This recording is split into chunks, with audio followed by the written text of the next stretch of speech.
جنگ بدر کی شکست قریش قبیلے کے لیے شرم کی بات تھی، اور ان کی شکست بھی بہت ہی شرمناک طریقے سے ہوئی تھی، اور وہ اس ہار کا بدلہ لینے کے لیے بے چین تھے۔ لیکن وہ پوری تیاری کے بعد ہی مدینے پر حملہ کرنا چاہتے تھے۔ ابو سفیان کی بیوی ہند اپنے باپ عتبہ، بھائی ولید اور چچا شیبہ کا بدلہ لینے کے لیے بھرپور تیاری کر رہی تھی۔ اس نے اپنے غلام وحشی کو اس شرط پر آزاد کرنے کا وعدہ کیا تھا کہ وہ حضرت حمزہ رضی اللہ تعالیٰ عنہ کو قتل کر دے۔ وہ اسے اپنی نگرانی میں تیر اندازی کی مشق کرا رہی تھی۔ ٹھیک 1 سال کے بعد 11 مارچ سن 625 کو قریش 3000 لوگوں کی فوج لے کر مکہ سے مدینہ پر حملہ کرنے کے لیے روانہ ہوئے۔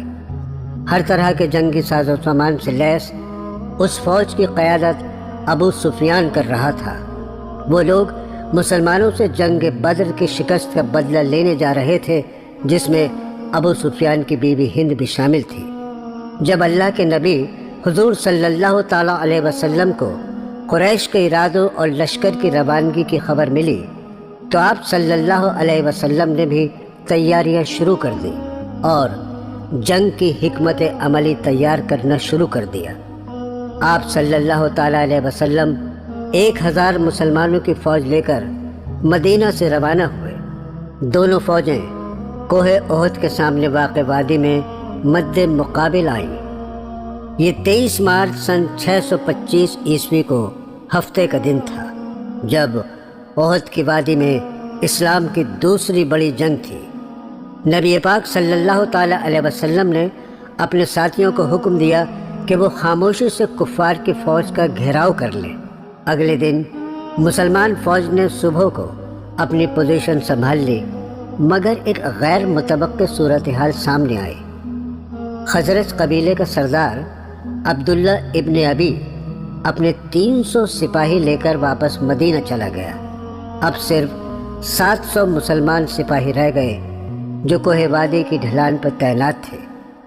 فوجیوں کا رخ مدینہ کی طرف تھا اور پشت پر واقع کوہ احد ان کے لیے قدرتی مورچے کا کام دے رہا تھا، اور مغرب کی جانب ایک پتھریلی پہاڑی تھی۔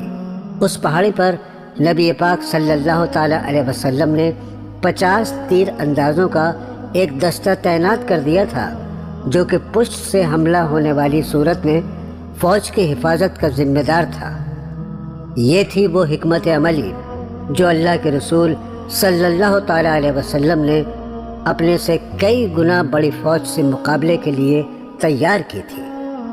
تعداد میں بہت کم ہونے کے باوجود مسلمانوں نے پیش قدمی کی اور دشمن کو پیچھے ہٹنے پر مجبور کر دیا۔ ان کے پاؤں اکھڑتے ہی قریش حوصلہ ہار گئے اور ساری مکی فوج تتر بتر ہو کر بھاگنے لگی۔ مسلمانوں کے حوصلے بلند ہو گئے تھے، مگر جنگ ابھی ختم نہیں ہوئی تھی۔ فتح صرف 1 قدم کے فاصلے پر تھی، لیکن تیر اندازوں سے ایک غلطی ہو گئی۔ جو پتھریلی پہاڑی پر تعینات تھے وہ اپنی جگہ چھوڑ کر مال غنیمت لوٹنے میں لگ گئے، اور اسی کا موقع پا کر مکی فوج کا ایک دستہ جس کی قیادت خالد بن ولید کے پاس تھی، اس نے مسلمان فوج کی پشت سے حملہ کر دیا۔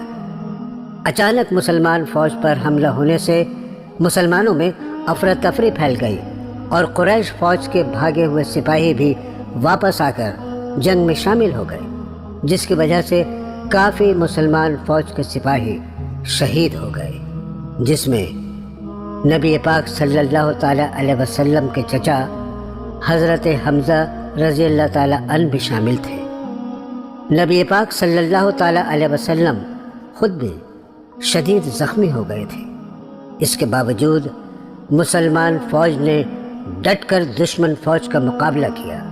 تبھی اچانک نبی پاک صلی اللہ تعالیٰ علیہ وسلم کی شہادت کی افواہ پھیل گئی، جس سے مسلمان فوج کا حوصلہ ٹوٹ گیا اور وہ بھاگ کر ایک پہاڑی پر جمع ہو گئے۔ اتنے میں نبی کریم صلی اللہ تعالیٰ علیہ وسلم کی سلامتی کی خبر بھی آ گئی اور مسلمان فوج پرسکون ہو گئی۔ اس اتفاقی فتح نے کفار پر وحشت طاری کر دی۔ اب ابو سفیان کی بیوی ہند نے اور اس کے ساتھیوں نے حضرت حمزہ رضی اللہ تعالیٰ عنہ اور دوسرے شہید فوجیوں کی لاشوں کی بے حرمتی کی، اور ہند نے اپنے باپ، بھائی اور چچا کا بدلہ لینے کی خاطر حضرت حمزہ رضی اللہ تعالیٰ عنہ کا جگر نکال کر چبا لیا، اور باقی شہید فوجیوں کے ناک اور کان کاٹ کاٹ کر زیور کی طرح پاؤں میں پہن لیے، اور قریش فوج پہاڑی ڈھلان ہونے کی وجہ سے مسلمان فوج کا پیچھا نہ کر سکی اور جنگ ختم ہو گئی۔ ابو سفیان نے قریش فوج کی فتح کا اعلان کیا اور مکہ روانہ ہو گیا، اور یہ جنگ مسلمان ہار گئے تھے۔